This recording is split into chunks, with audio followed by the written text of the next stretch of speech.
அம்மா குரங்கும் குட்டி குரங்கும் ஜூஸ் கடைக்கு போனாங்கங்க.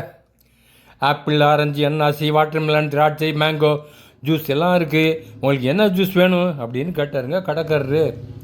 2 ஃப்ரூட் சாலட் கொண்டு வாங்க அப்படின்னு அம்மா ஆர்டர் பண்ணாங்க. குட்டி குரங்கு கரண்டியை வச்சு அதை கிண்டி கிண்டி பார்த்துக்கிட்டு இருந்துச்சிங்க. மம்மி, எனக்கு ஒரு டவுட்டு. என்னடி?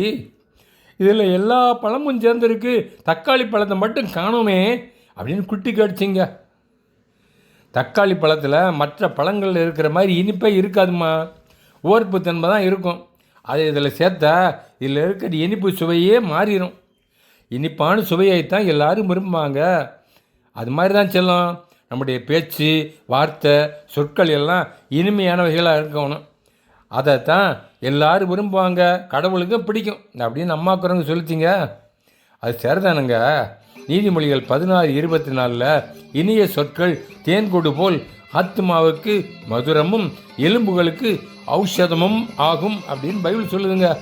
ஸோ இனிய வார்த்தைகளே எப்பவும் பேசணும் ஃப்ரெண்ட்ஸ். பை.